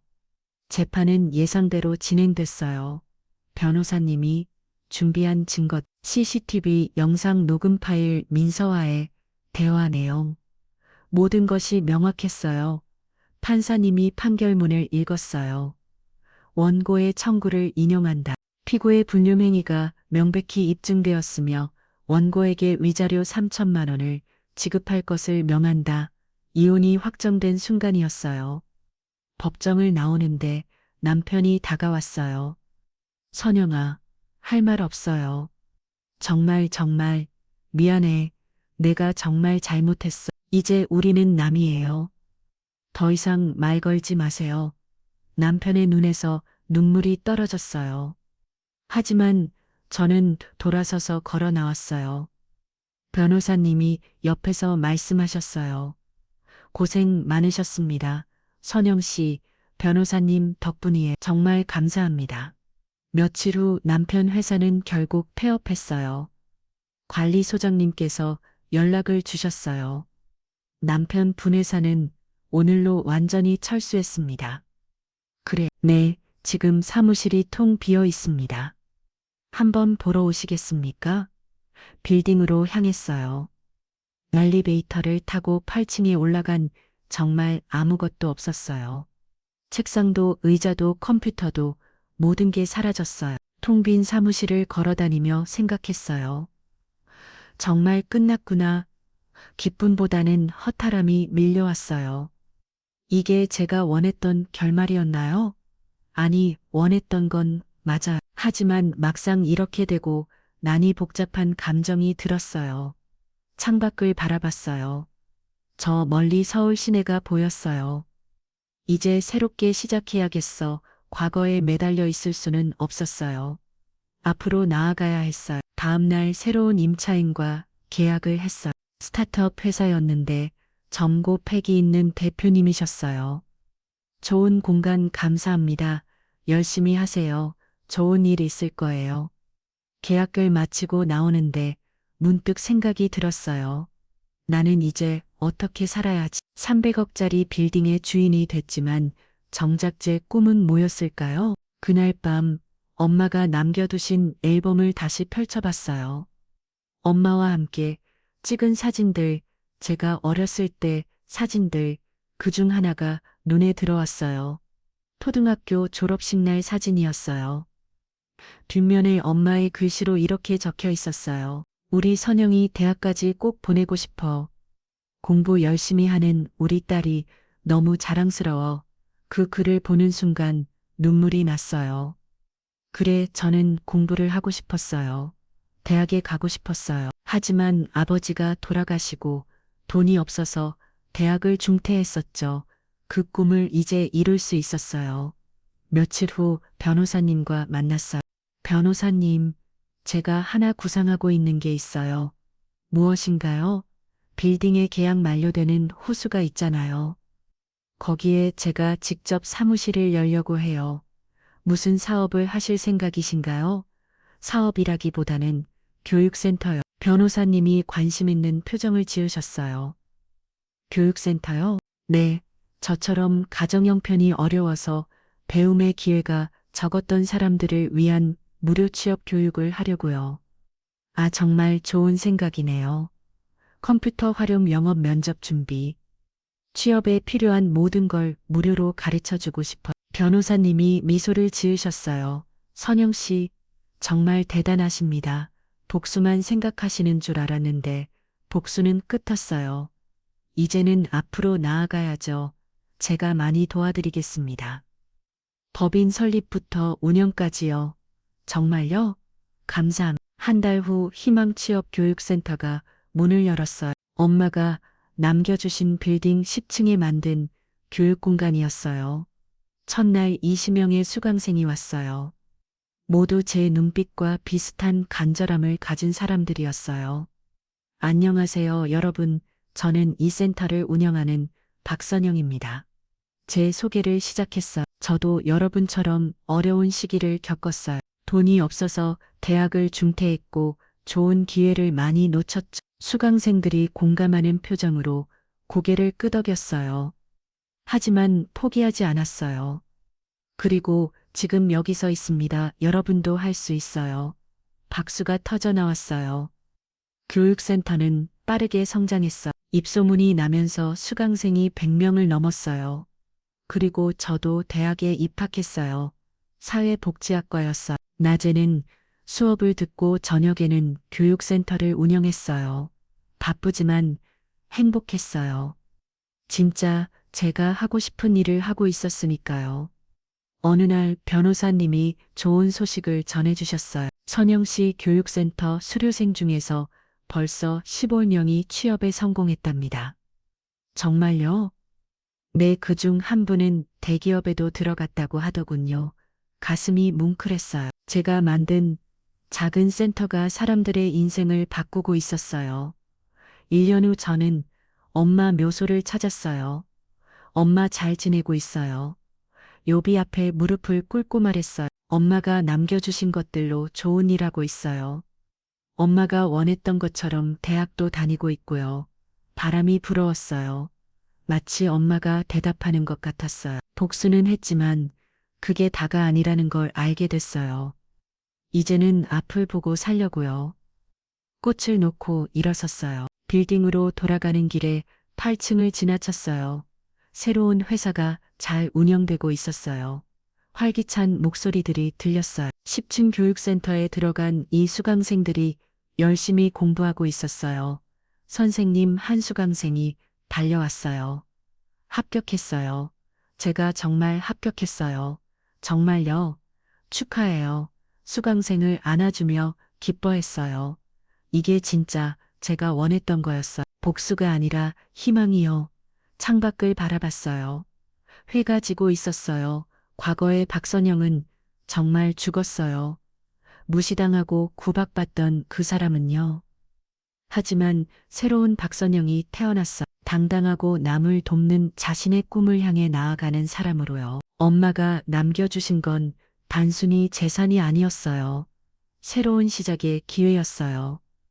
진짜 제 인생을 살 수 있는 기회요. 그리고 저는 그 기회를 잘 활용하고 있었어요. 변호사님이 문을 두드렸어요. 선영 씨, 새로운 후원자가 생겼어. 교육센터를 확장할 수 있을 것 같습니다. 정말, 네, 그리고 다른 지역에도 센터를 만들고 싶다는 제안이 들어왔어요. 미소가 지어졌어요. 좋아요. 해봅시다. 이제 시작일 뿐이었어요. 더 많은 사람들에게 희망을 줄 수 있을 거예요. 그게 바로 엄마가 원했던 거겠죠. 그리고 그게 바로 제가 원하는 삶이에요. 복수는 끝났지만 제 인생은 이제 시작이었어요. 진짜 의미 있는, 가치 있는 인생이요. 창밖으로 별이 빛나기 시작했어요. 새로운 내일을 향해 저는 당당히 걸어갈 거예요. 더 이상 과거에 얽매이지 않고 미래를 향했어요. 그게 바로 엄마가 그리고 제가 바랐던 삶이니까요. 오늘 이야기가 재미있으셨다면 구독과 따봉 버튼 부탁드려요. 어디서 보고 계신지 댓글에 남겨주세요. 시청해주셔서 감사합니다. 건강한 하루 보내세요.